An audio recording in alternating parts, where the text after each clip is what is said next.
जमलेल्या माझ्या सर्व तमाम हिंदू बांधवांनो, भगिनींनो आणि मातांनो,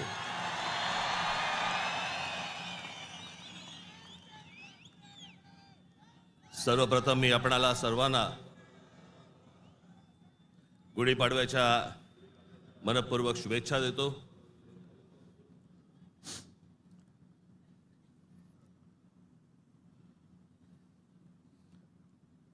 हा म्हणे हरलेला पक्ष,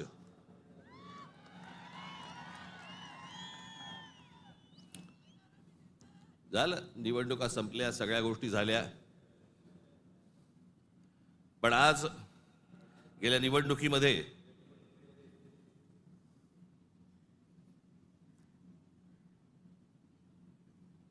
ज्यांनी मतदान करून ज्यांची मतं दिसली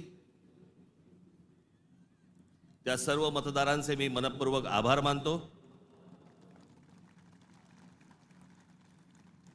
आणि ज्या मतदारांनी महाराष्ट्र नवनिर्माण सेनेला मतदान करून देखील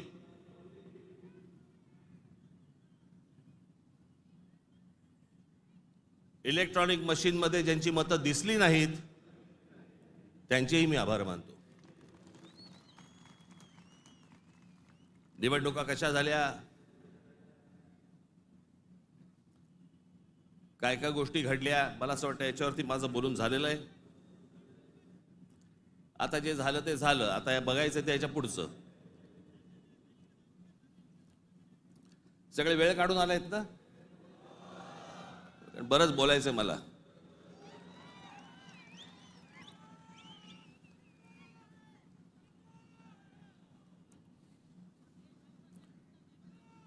अनेक विषय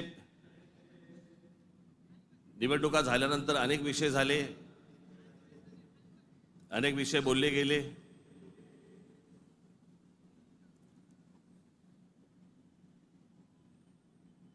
सदिच्छांचे, शुभेच्छांचे अनेक मला फोन पण आले आणि नेमके आजच आले।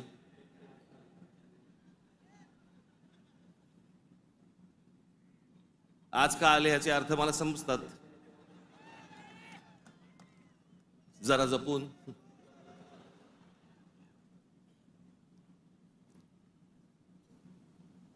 पण गेले काही दिवस ज्या काही घटना घडल्या, मला असं वाटतं काही गोष्टींचं तुम्हाला सांगणं खूप आवश्यक आहे, गरजेचं आहे।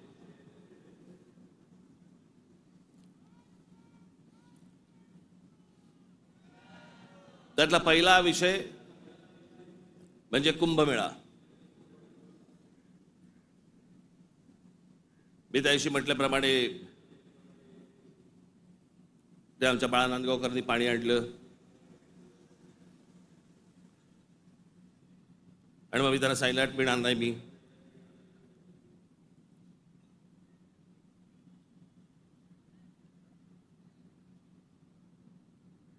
मग नव्याने वारं शिरलेल्या काही हिंदुत्ववाद्यांना असं वाटलं अरे मी कुंभमेळ्याचा अपमान केला। मूर्ख आहात का?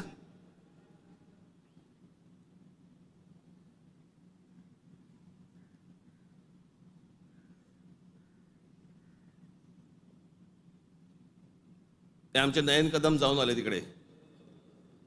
कुठे नयन, कसं वाटलं?